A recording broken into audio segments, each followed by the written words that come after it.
Assalamualaikum warahmatullahi wabarakatuh. Saya Dinda Aulia dengan NPM 21130230065 dari kelas 4A. Di sini saya akan mempresentasikan hasil kerja untuk memenuhi mata kuliah pembelajaran kimia berbasis teknologi informasi dan komunikasi dengan dosen pengampu yaitu Ibu Lisa Tania dan Pak Andrian Saputra, SPD MSc. Di sini saya akan membahas larutan elektrolit dan non-elektrolit. Kompetensi dasarnya yaitu menganalisis sifat larutan elektrolit dan non-elektrolit berdasarkan daya hantar listriknya. Lalu KD keterampilannya itu merancang, melakukan, dan menyimpulkan serta menyajikan hasil percobaan untuk mengetahui sifat larutan elektrolit dan non-elektrolit. Lalu di sini juga saya membuat indikator pengetahuan yaitu menjelaskan larutan elektrolit dan non-elektrolit. Kemudian menyebutkan macam-macam larutan yang termasuk elektrolit kuat, elektrolit lemah, dan non-elektrolit berdasarkan daya hantar listriknya.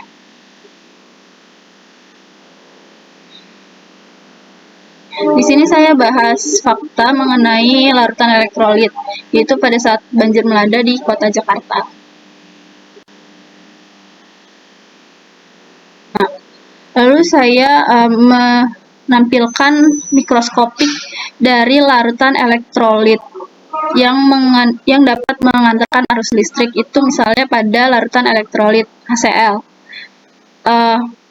Secara mikroskopik dapat dilihat bahwa HCl itu kalau di dalam air akan terionisasi sempurna menjadi H+ dan Cl-.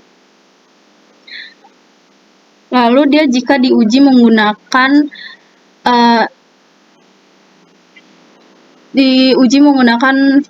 uji elektrolit, dia akan menyalakan lampu seperti pada gambar di mana H+ akan tertarik ke elektroda negatif, sedangkan Cl- akan tertarik ke elektroda positif. Lalu pengertian elektrolit itu sendiri ialah larutan elektrolit ialah larutan yang dapat menghantarkan arus listrik, sedangkan elektrolit kuat adalah larutan yang dapat terionisasi sempurna dalam air menjadi H+ dan Cl-. Bila diuji menggunakan alat uji elektrolit seperti contoh pada larutan HCl sebelumnya, maka akan timbul gelembung-gelembung gas dan bola lampu akan menyala terang. Kemudian saya uji nyala menggunakan larutan CH3COH. Nah, di sini dapat terlihat bahwa lampu tidak menyala terang atau menyala redup. Hal ini dikarenakan jika CH3COH dilarutkan di dalam air, maka tidak terionisasi sempurna gitu menjadi H+ dan CH3COO-. Dia di dalam larutan masih dapat berbentuk molekul CH3COH atau dia masih berbentuk molekul gitu.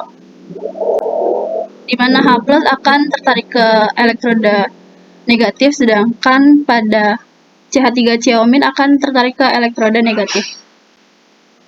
Lalu pengertian dari larutan elektrolit lemah sendiri yaitu larutan yang tidak dapat terionisasi sempurna dalam air, misalnya pada larutan asam cuka atau cuka dapur.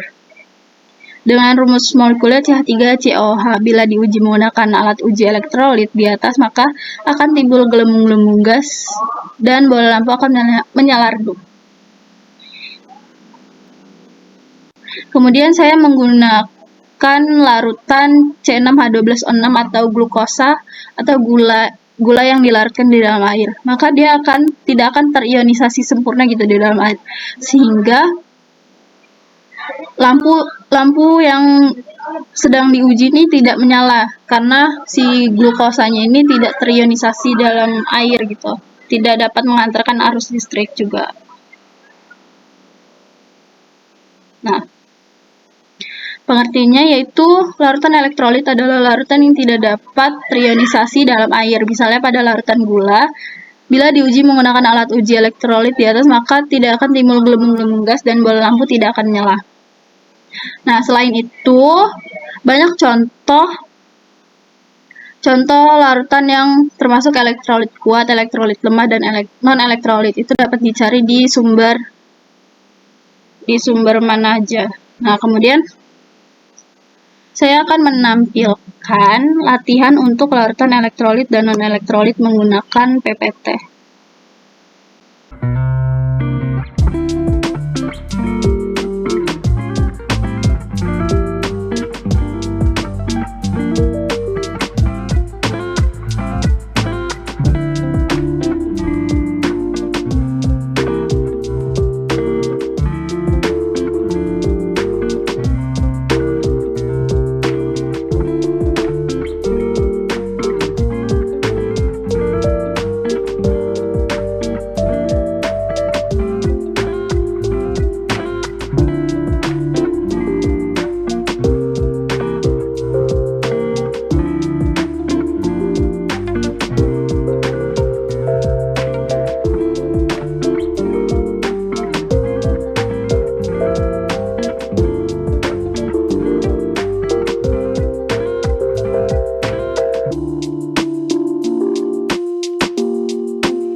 Terima kasih. Wassalamualaikum warahmatullahi wabarakatuh.